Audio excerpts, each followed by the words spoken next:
Miranda Maverick comes through for us last week as our lock of the night play for UFC Vegas 94. She goes out there and has a solid grappling and grinding approach, as I expected her to have against Diani Barbosa. Now, I believe Maverick closed as the biggest favorite on the card, but I was able to get in on minus 195, so I'm happy to get in under that 2-1 favorite mark.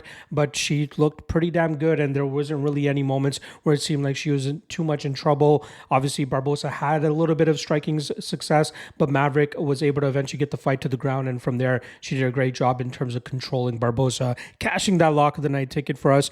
We did cash our KSW lock of the night as well on Maria Silva, I believe her name was. Chalky there, but I expect her to go do absolute work over an opponent she's already defeated, and that's exactly what she was able to do. We do end up coming up short on the Cage Warriors, and we had Cage Warriors, Octagon, Cage Warriors and Octagon. Both of those lock of the night plays did not come through for us, so we end up going 2-2 over the weekend for a minus 5.5 units, minus 27% ROI. A little bit of a road bump after all that crazy good streak that we've been on over the last several months. The last 2 weekends have been shaky, let's be honest, but luckily still in the green for the year now. So the year record now increases to 54-26 on lock of the night plays for plus 7.78 units and a 2% ROI.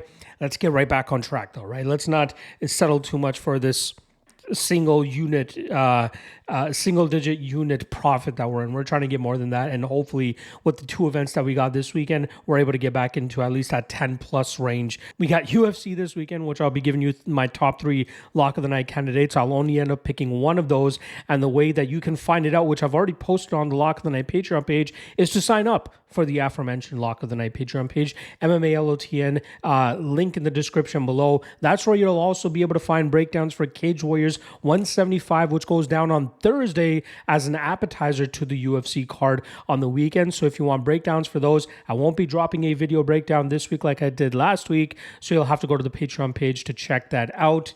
Link for that in the description below. All right, let's get right down to business here. The first lock of the night candidate I have for you guys is going to be the chalkiest of them. Sam Patterson coming in at minus 360 going up against Kefir Crosby. This seems like a matchup where the technical skills are all in favor of Sam Patterson, and as long as his durability issues are a thing of the past, which it really was only for one fight, against Yunal Ashmouz over a year ago now. I think it's probably been even longer than that. This guy's way better than Kefir Crosby. Slicker striker, longer, lankier, has a nasty check left hook that he likes to utilize with his lead hand. But I think where he's going to have the biggest advantage here over the power punching style of Crosby is once he gets to utilizing his BJJ black belt, similar to what he was able to do against Johan Langnes back in January. Look for Patterson to engage in the clinch, look to take this fight to the ground where Crosby has nothing to offer off of his back, and Patterson will eventually be able to find a submission, making this look damn easy. Let's just hope he doesn't eat too big of a shot from Crosby before he gets to that. The second lock of the night play for me is going to be Preston Parsons coming in at minus 135 going up against Oban Elliott. Now, this is a matchup between two fighters that normally like to grapple and grind their opponents out, but I believe Parsons is the stronger and more effective grappler of the two, and I believe his power punching style will give him that edge in the striking realm as well, but this will likely take place in the grappling realm, where I think Parsons' relentless style and always staying ahead in terms of the scrambles will allow him to come out on top here against Elliott.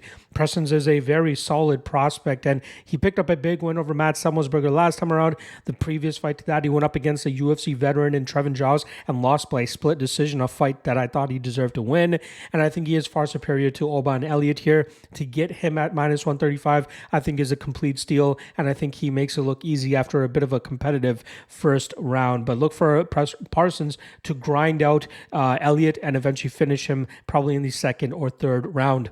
The third and final lock of the night candidate I have for you guys is going to be Bobby King Green. We're dropping the Bobby now. It's just King Green. He's going up against Paddy the Baddy, who is on a 5-fight winning streak since joining the UFC. But I think Bobby Green is the far superior striker here, and I think his takedown defense is good enough to keep this fight in the upright position. As long as Bobby Green's durability holds up here, as Paddy will land some big shots, I think that Green is still the better fighter here, better striker, and his combination striking style will eventually overcome the style of Paddy, which will eventually turn turn into a desperation grappling type of scenario in the second and third rounds. But I think we've seen good enough grappling defense from Green in the past to make me believe that he can keep this fight upright and do a great job in terms of pummeling Paddy on the feet and cashing as a minus 125 favorite. Which of these three lock of the night candidates do I actually end up going with and giving that moniker to? Check the MMA LOTN Patreon page, a link in the description below. Otherwise, I will see you guys tomorrow for my top 3 dog of the night candidates. Peace.